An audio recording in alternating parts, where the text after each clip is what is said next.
right. How everybody doing this beautiful, lovely day?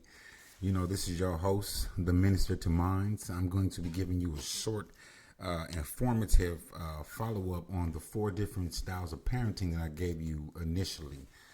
Authoritarian, authoritative, permissive, and neglectful. Today we're going to be doing the first part on being authoritarian. And excuse me, you know what I'm saying? Every now and then you're going to have stuff you got to, so let's rewind. Authoritarian is the parent that is the one that sets the rules. This is the parent that is the cream of the crop. Like, you got to rise to their occasion. Like, everything got to be almost to what they want done. In a single parent home, the authoritarian role is played by one person, meaning they have to be good cop and bad cop, good mom, good dad, bad dad, vice versa, whichever way it go. It's usually one of those things that kind of make the parent turns into a permissive, and we'll get into that on the next part. But for the most part, authoritarian is going to be a dual style parenting. Is going to need 2 parents to be authoritarian, because you have to have a good one and a bad one. So that's how that offsets everything right there. Authoritarian parent is a parent that has 0 communication skills, meaning that it's either their way or the highway. It's either what I'm telling you is what you need to know, and you don't need to know anything else. You do as you're told, not as what you see. One of those type of parents, kind of an old school, spare the rod, spoil the child type situation. That's not bad. That's good. Some children need to be, disciplined a little more. I'm not really with the hands-on. I like more of the Chinese techniques, you know what I'm saying, with rice bags and stuff like that, and wet newspaper, kneeling on stuff like that, chairing, mental things. I don't want to make the body like beating you and making you feel like beating you is disciplining you, because what I did learn from Dr. Morris is that tears and sweat is pain and fear leaving your body. So if you think that beating someone into submission is going to make something work, or they're going to understand it or do it right or do it better, that's not going to happen. So let's try not to be hands-on with our children. Let's try to be hearts-on with our children. Let's let our actions speak so loud that they can barely hear what we're saying.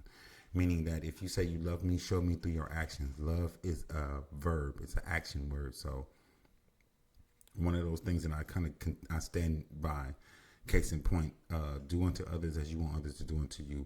And then in closing, about the authoritarian parent, their lack of communication brings a boundary between the child social and emotional behavioral developmental skills in their life. So these are the people that usually are going to be what they clinically say suffering from bipolarism, paranoid schizophrenia, all type of these different mental addresses that they put on issues.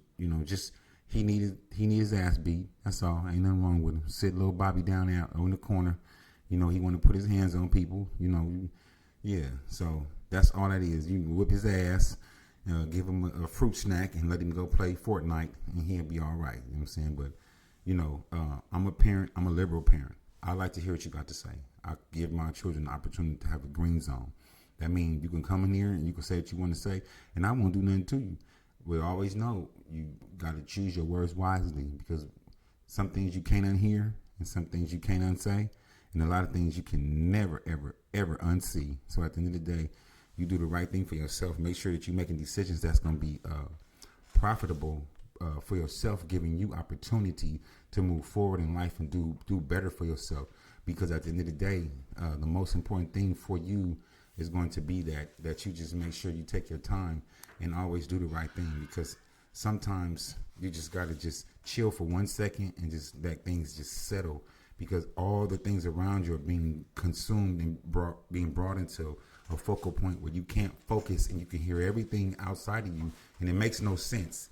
And if you're asking people to do things a certain way, they should just stop and just listen to you, because you have the opportunity to show them a better part of their lives. So at the end of the day, sometimes you just, I'm sorry, I apologize, you guys, it's one of them things, man. You try to tell a person to be still, and wow. Here we go.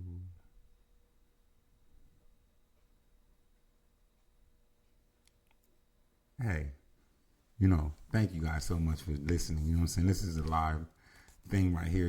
Get used to it. It's going to be a lot of changes. As the months and the years go on, there'll be a lot of changes in my staging and my sound room and everything. So just bear with me.